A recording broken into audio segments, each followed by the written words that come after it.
My mom chuckled across the dinner table, casual, almost bored. You'll never be as good as your brother. The words didn't land like an insult. They landed like confirmation. I set my fork down carefully, wiped my hands on the napkin, and stood up. Then tell him to pay all the bills, I said. I'm not sending money anymore. The room shifted. My father's hand froze midair. My brother leaned back, watching me like this was entertainment. Mom frowned. What money? I looked at her, really looked this time. No hesitation. No guilt. Just confusion. I never received a single dollar from you, she said. For a second I thought she was lying. Then I realized she wasn't. My chest tightened, not from anger, but from something colder. Something clearer. Every transfer. Every sacrifice. Every month I stayed quiet while struggling. Gone. Or worse. Redirected. I slowly turned my head toward my brother. He didn't speak. Didn't defend.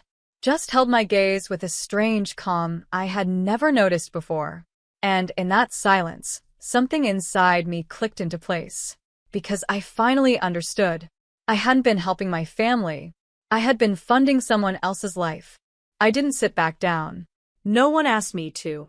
The air felt wrong now, like the room had shifted, but everyone else was pretending it hadn't. My mom glanced between me and my brother, confused, waiting for someone to explain. I kept my eyes on him. How much did you receive? I asked, my voice steady. He let out a small laugh, like I'd said something ridiculous. I don't know what you're talking about. That tone. That same dismissive tone he'd used my entire life. Mom shook her head. Sweetheart, you've never sent us money. Your brother handles everything here. Handles everything.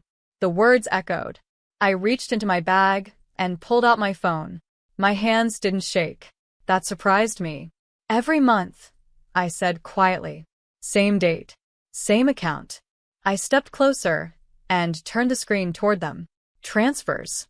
Receipts. Confirmation emails. All real. All undeniable. My father leaned forward, squinting. My mom stood up slowly, like her body was catching up to her mind. But my brother? He didn't even look. Instead, he pushed his chair back and stood. Excuse me, he muttered. He tried to walk past me. I didn't move, because now I knew. And he knew I knew. And that was the first time he looked nervous. I stepped into his path before he could leave. Look at it, I said, holding the phone higher. He exhaled sharply, annoyed now. Move, Ava. That was new. He never used my name unless he was losing control. Look, I repeated. My mom came closer, her eyes scanning the screen. Her fingers hovered like she didn't want to touch the truth. These are your transfers? She whispered. Every month, I said. My father stood up fully this time. To what account? I turned the phone slightly, enough for him to see the last 4 digits.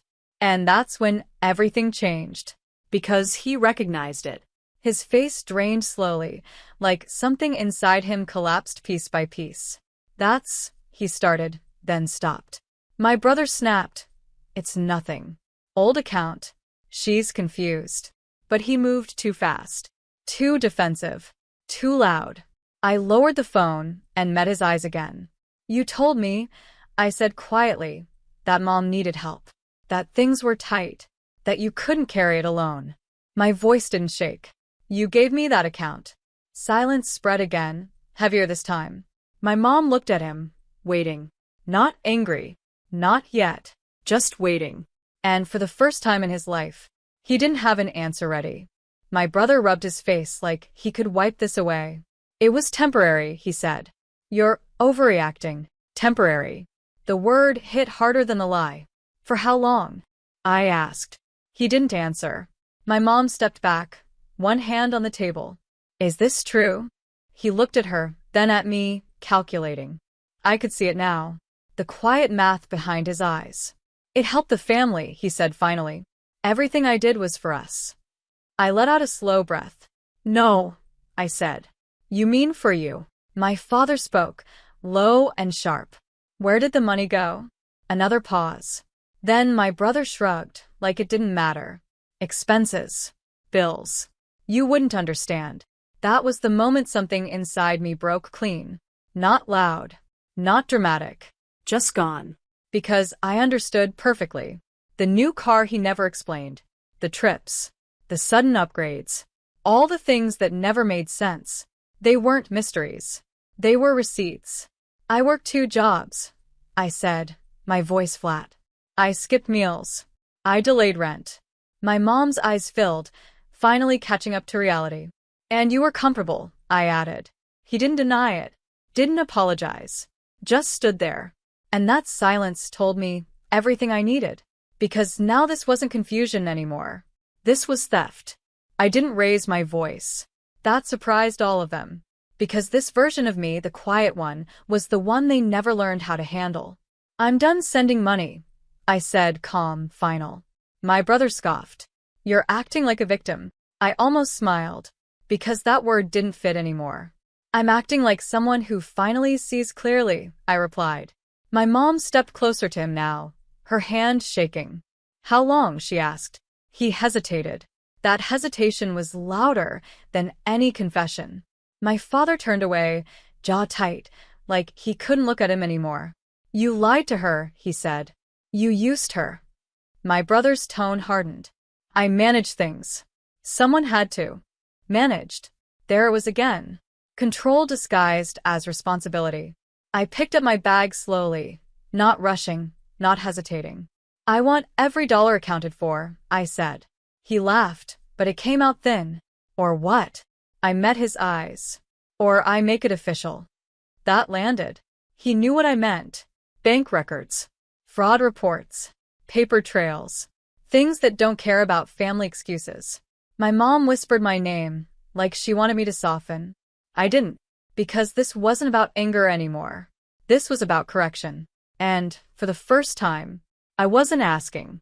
I was deciding. I didn't leave the house. Not yet. Because walking away would have been easier for him. I need the account details, I said, setting my phone on the table. Full access.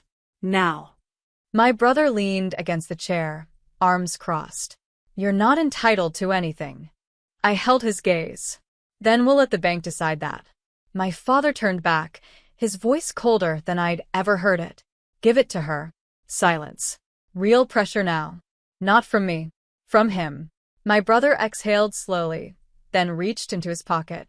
His fingers hovered over his phone like it weighed something. He wasn't scared of me. He was scared of what came next. You're blowing this out of proportion, he muttered, unlocking it. No, I said. I'm finally putting it into proportion. He showed the account. I memorized everything. Routing number. History. Linked accounts. And that's when I saw it. Not just spending. Movement. Transfers out. Regular. Structured. Not random. Planned. I looked up at him slowly. You didn't just use it, I said. He went still. You moved it. My mom covered her mouth. My father stepped closer, eyes narrowing. Where? He asked. My brother didn't answer. Because now, this wasn't just between us anymore. This had a destination. And whatever was waiting there, he didn't want anyone else to see it. I didn't wait for him to explain. I opened my banking app, pulled up my login, and matched the outgoing transfers in real time. Same pattern. Same dates. Same amounts. Different destination. A name appeared on the receiving account. Not his.